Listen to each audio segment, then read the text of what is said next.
तो hello everyone, welcome back to the channel. So आज की क्लास में हम कवर करेंगे word problems of financial statements of sole proprietorship. आपको एक चीज बता दूं कि वर्ड प्रॉब्लम का क्वेश्चन आपके फाइनल पेपर में आना ही आना है, चाहे कुछ भी हो जाए। और वर्ड प्रॉब्लम को करने का सबसे आसान तरीका आज की क्लास में आप सीखने वाले हो। अगर आपने प्रीवियस क्लासेस नहीं देखी हैं, जो कि ट्रेडिंग अकाउंट जिसे मैंने बनाना सिखाया, तो वो प्लीज देख लो कि वो इसका बेस है। वो बेसिक फॉर्मूलाज आपको आने चाहिए। हालांकि मैं दोबारा से फॉर्मूलाज बताऊंगा, लेकिन वो डेप्थ होती है ना, जो जो हमने उसकी अंडरस्टैंडिंग बिल्ड करी, वो हमने तभी करी थी। ठीक है, तो कंटिन्यू करते हैं जल्दी से वर्ड प्रॉब्लम्स। और बहुत आराम से इस लेक्चर को सुनना, कोई ज्यादा लंबा लेक्चर नहीं होगा, लेकिन हर तरीके का केस मैं यहाँ पर कवर कर रहा हूँ। तो आराम से समझेंगे, साथ साथ एक एक क्वेश्चन को करेंगे। तो जल्दी से उठाइए नोटबुक पेन और आइए शुरू करते हैं फाइनेंशियल स्टेटमेंट्स का वर्ड प्रॉब्लम्स। सो देखो, पहला सवाल करने से पहले मैं आपको बेसिक फॉर्मूलास बता दूं। पहले देखो, एक फॉर्मूला होता है मेरे पास ग्रॉस प्रॉफिट का, जो हमने सीखा, that is net sales minus minus cost of good sold, है ना। इसी फॉर्मूले से मैं ये भी बोल सकता हूं कि कॉस्ट ऑफ गुड सोल्ड किसके बराबर है? Net sales minus gross profit. ठीक है, कॉस्ट ऑफ गुड सोल्ड का एक और फॉर्मूला भी होता है। वो क्या होता है? वो क्या होता है? ओ एन डी माइनस सी होता है। हाँ के ना? ओ का मतलब क्या होता है? Opening stock plus net purchases plus direct expenses minus closing stock, है ना। ये फॉर्मूला होता है। मोटे मोटे तौर पे कॉस्ट ऑफ गुड सोल्ड निकालने के दो फॉर्मूलाज होते हैं। कौन कौन से? एक ये फॉर्मूला, बार बार आपको इन्हीं पे चेक कर रहा होगा, और एक ये फॉर्मूला। ठीक है, एक तो ओ एन डी माइनस सी वाला, और एक नेट सेल्स माइनस जीपी वाला। अगर ग्रोस लॉस है तो net sales plus gross loss हो जाएगा। ठीक है, ये दो ही फॉर्मूलाज होते हैं। इन्हीं पे चेक कर रहा होगा। कई बार क्या होगा कि इनमें ये वाली आइटम्स दे रखी होंगी, इधर की पूछ लेगा, या इधर वाली दे रखी होंगी, इधर की पूछ लेगा। बस समझे मेरी बात को? चलो, इन दो बातों को बहुत अच्छे से दिमाग में रखेंगे और अपने सारे के सारे क्वेश्चंस को कवर कर लेंगे। ठीक है, चलो पहला क्वेश्चन देखते हैं। कहते हैं कैलकुलेट ग्रोस प्रॉफिट। निकालना क्या है? Gross profit when total purchases during the year are 8 lakh. Total purchases कितनी है? 8 लाख की है। रिटर्न आउटवर्ड्स, देखो आप एक एक चीज को लिख लो कि टोटल परचेसेस कितनी है। टोटल परचेसेस कितनी है? 8 लाख की। रिटर्न आउटवर्ड क्या होता है? रिटर्न आउटवर्ड क्या होता है? आपके मन में आ जाना चाहिए कि आप वापस भेज रहे हो सामान, तो दैट मीन्स परचेज रिटर्न, है ना। ब्रैकेट में आप लिख भी सकते हो बेटा, परचेज रिटर्न्स कितनी है मेरे पास? 20,000 की। फिर क्या कहता है देखो, डायरेक्ट एक्सपेंसेस 60,000 के।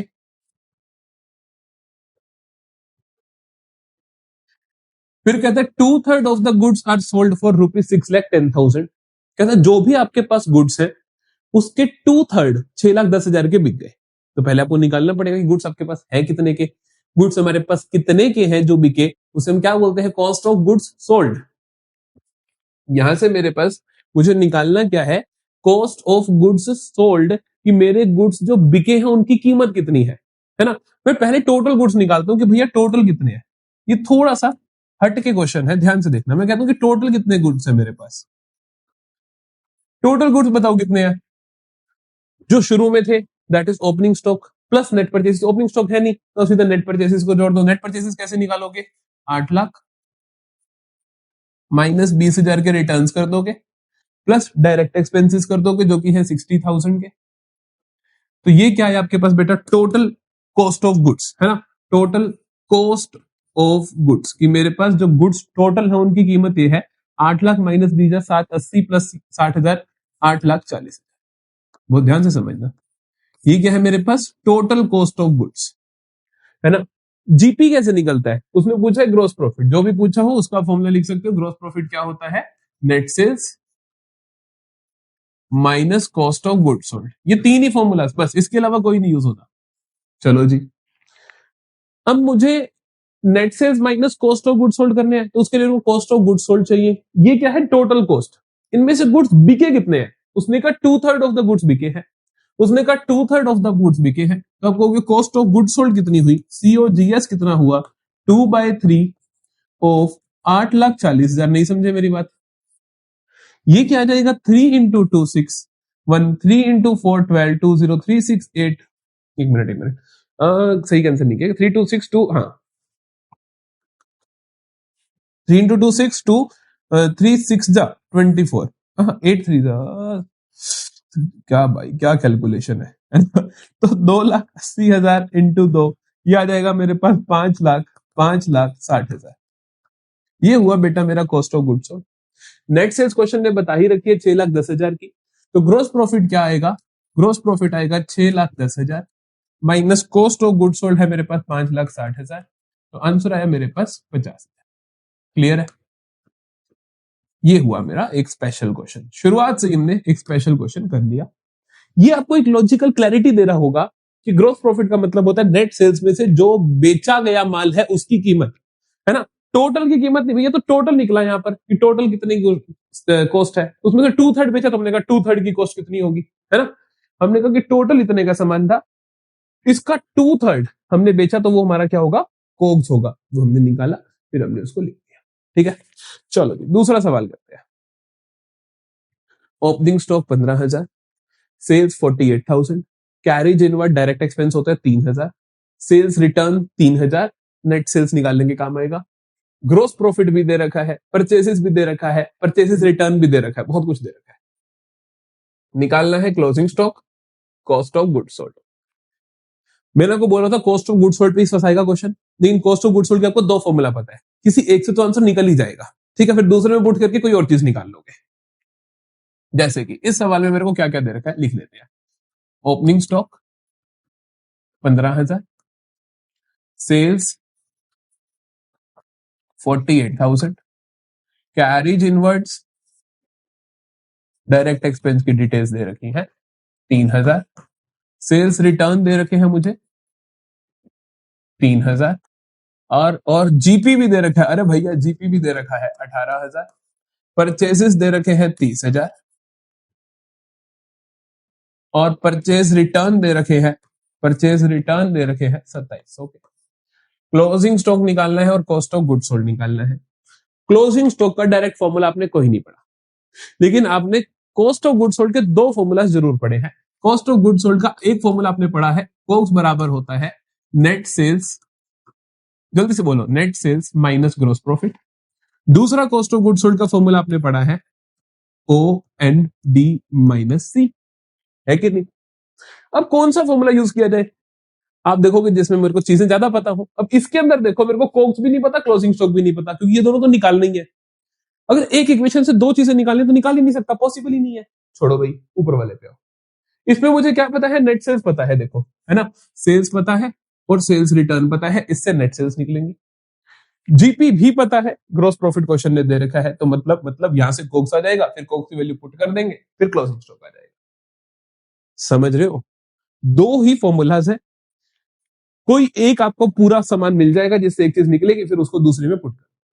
चलो देखिए ऊपर वाले में कॉस्ट ऑफ गुड्स सोल्ड निकालते हैं। कॉस्ट ऑफ गुड्स सोल्ड निकलेगा नेट सेल्स। बेटा नेट सेल्स निकालोगे, सेल्स माइनस सेल्स रिटर्न, 48,000 माइनस 3,000 दैट इज 45,000, माइनस जीपी कितना है? ग्रोस प्रॉफिट है मेरे पास 18,000 का, तो मैं माइनस कर दूंगा 18,000। 45,000 में से 18,000 गए तो कितना आ जाएगा? 27,000। तो ये हुआ मेरा कॉस्ट ऑफ गुड्स सोल्ड। ठीक है, क्वेश्चन की एक चीज हमने निकाल दी। अब इस 27,000 को यहां पुट करते हैं। कॉस्ट ऑफ गुड्स सोल्ड कितना है? 27,000। ओपनिंग स्टॉक से ओपनिंग स्टॉक दे रखा है आपको, ओपनिंग स्टॉक दे रखा है, बिल्कुल दे रखा है 15,000 का, लिख दो। नेट परचेसेस दे रखी है आपको एन से, देखो नेट परचेसेस, देखो परचेजेस माइनस परचेज रिटर्न, ये रहा 30,000 माइनस 2700, 30,000 में से 2,000 गए तो 28,700 गए तो 27,300, है ना? 27,300 प्लस डायरेक्ट एक्सपेंसेस के नाम पे आपको कैरेज इनवर्ट दे रखा है 3,000 का। क्लोजिंग स्टॉक आपको निकालना है, माइनस का है, इधर ले आओ प्लस हो जाएगा। क्लोजिंग स्टॉक आया बेटा जी कितना? देखो 27,300 है ना? ये 27,000 माइनस करना है, तो 15 और 3 18, 27,300, ये 27,000 माइनस करते हैं, तो ये कितना आया 27,300 माइनस 27,000 300 300 प्लस 18,000 18,300 क्लोजिंग स्टॉक। समझ में आई बात? दो ही फॉर्मूलाज है, किसी एक की वैल्यूज होंगी, दूसरे में पुट करोगे तो आपका जो भी आंसर मांग रहा होगा वो चीज निकल जाएगी। ठीक है, चलो भाई, चलो अगला सवाल देखते हैं। कहते हैं net sales for the year ended 31 March 2023 is 9 lakh if gross profit is 30% on sales find cost of goods sold. ज्यादातर क्वेश्चन जो पूछा जाता है वो इससे रिलेटेड पूछा जाता है कि जीपी किसी का परसेंट होता है किसी का नहीं होता। तो देखते हैं, पहला सवाल उसने बोला कि नेट सेल्स है भाई, नेट सेल्स है भाई 9 लाख, ठीक है। जीपी दे रखा आपको 30% ऑफ सेल्स, कोग्स निकालो।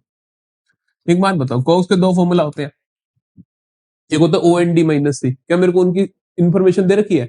Opening stock, net purchase, direct expense, कोई इंफॉर्मेशन नहीं दे रखी। इंफॉर्मेशन दे रखी है तो नेट सेल्स और ग्रॉस प्रॉफिट से रिलेटेड दे रखी है, तो मैं कौन सा यूज करूंगा?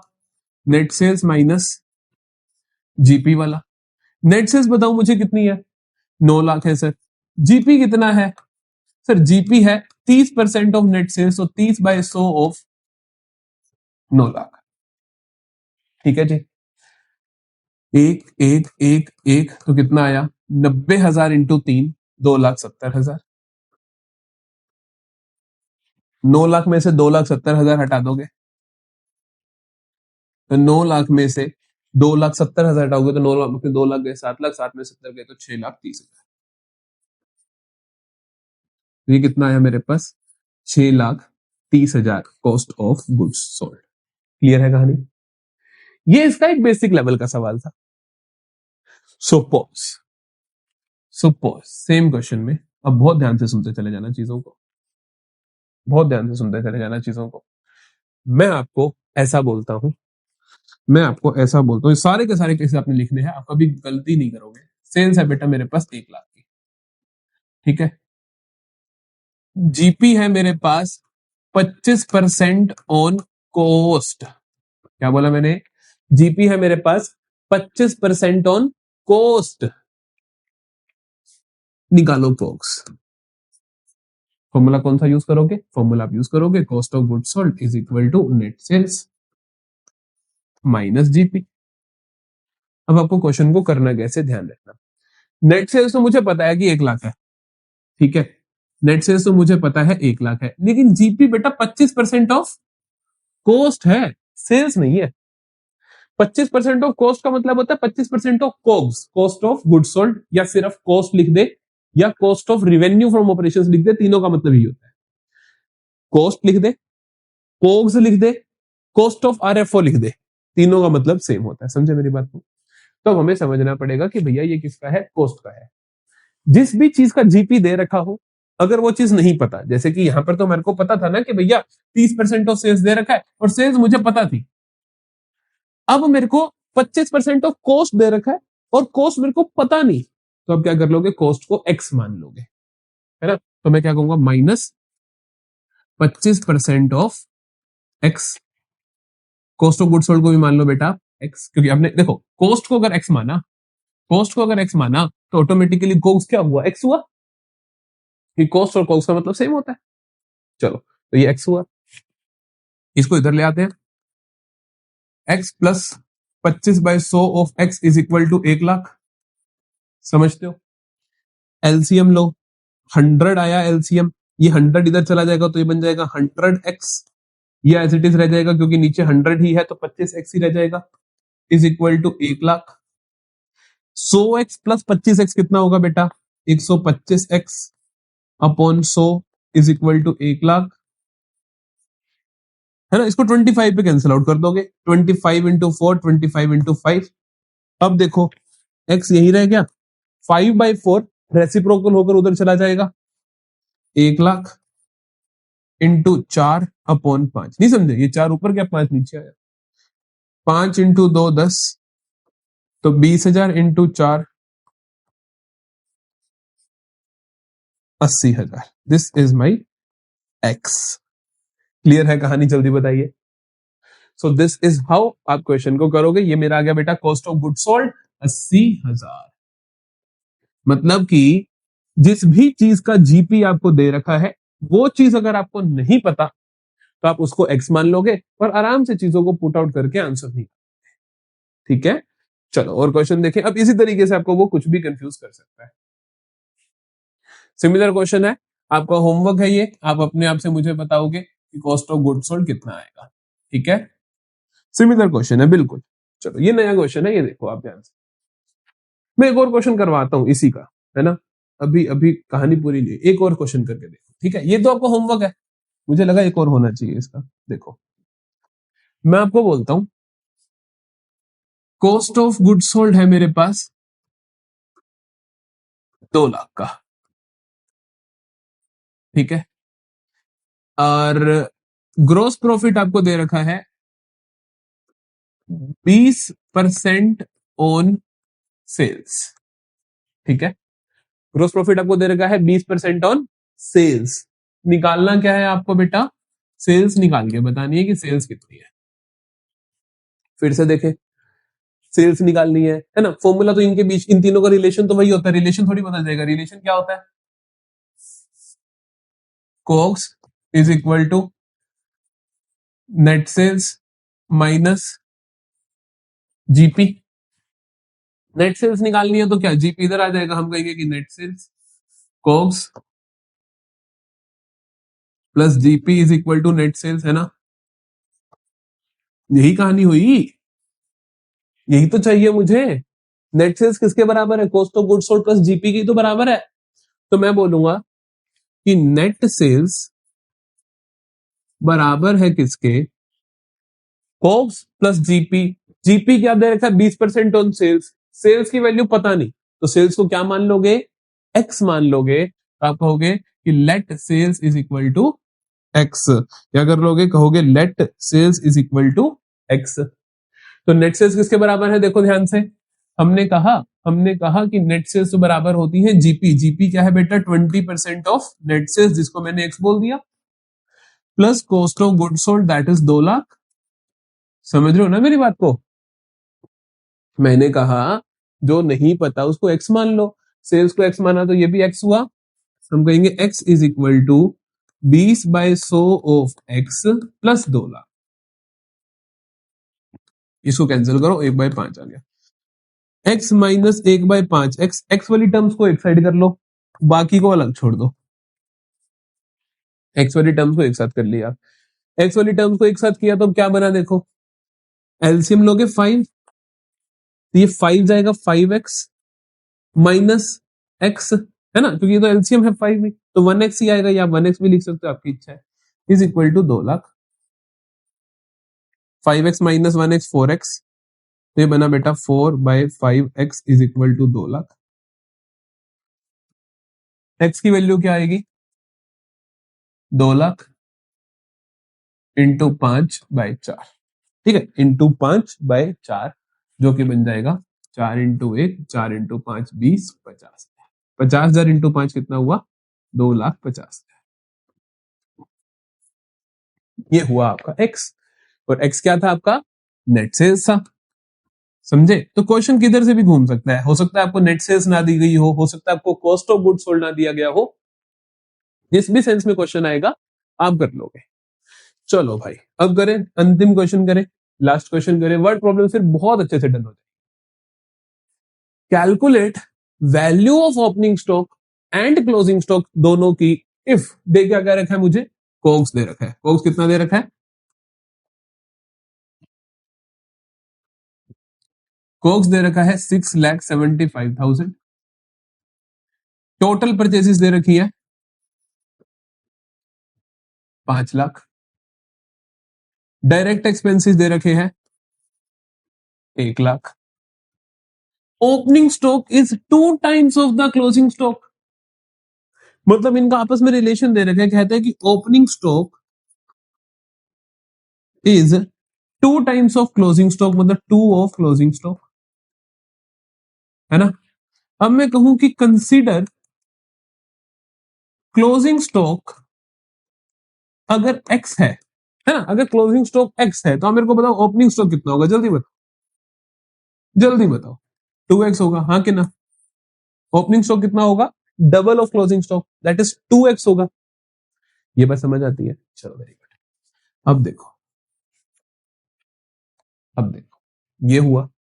अब मैं आराम से चीजों को लिखता हूं। मुझे कॉस्ट का फॉर्मूला पता है ना, वही सारी आइटम्स मुझे दी गई है। तो कॉस्ट ऑफ गुड्स सोल्ड किसके बराबर होता है, जल्दी बताइए। ओ एन डी माइनस सी, हाँ के ना। ओपनिंग स्टॉक कितना है सर, 2x है। ओपनिंग स्टॉक कितना है, 2x है। नेट परचेजेस कितने हैं, नेट परचेजेस सर 5 लाख है, क्योंकि रिटर्न्स के बारे में कोई जिक्र नहीं है। तो डायरेक्ट एक्सपेंसेस कितने हैं, 1 लाख है, 1 लाख हो गए। क्लोजिंग स्टॉक कितना है, एक्स है, नहीं समझे मेरी बात। क्लोजिंग स्टॉक कितना है, एक्स है। कोक्स दे रखा है मुझे 6,75,000, हम कहेंगे 6,75,000। आराम से देखो, 2x माइनस एक्स, एक्स बच गया कि नहीं, एक्स बच गया। 5 lakh plus 1 lakh that is 6, ये कितना है, 6,75,000 है। तो एक्स कितना रहा, 6,75,000 माइनस 6 लाख कितना रहेगा, 75।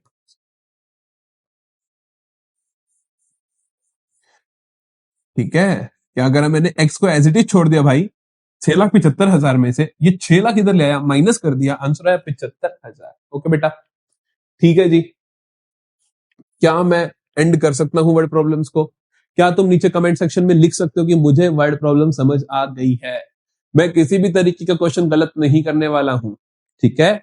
वर्ड प्रॉब्लम का सवाल मेरे से पढ़ा हुआ बच्चा कभी भी गलत नहीं करेगा, ठीक है। मिलेंगे अगली क्लास में प्रॉफिट एंड लॉस अकाउंट के साथ, फिर उससे अगली क्लास में बैलेंस शीट के साथ, फिर उससे अगली क्लास में फाइनेंशियल स्टेटमेंट विद एडजस्टमेंट के साथ, फिर उससे अगली क्लास में ऐसे ऐसे मिलते चले जाएंगे और बहुत जल्दी सिलेबस को फिनिश आउट करेंगे। तो मिलते हैं नेक्स्ट क्लास में, तब तक के लिए अच्छे से पढ़ाई करते रहो। कोई भी नोट्स चाहिए, टेलीग्राम का चैनल डिस्क्रिप्शन में मिलेगा, जाकर ज्वाइन कर लो। सारे के सारे नोट्स आपके लिए अवेलेबल है।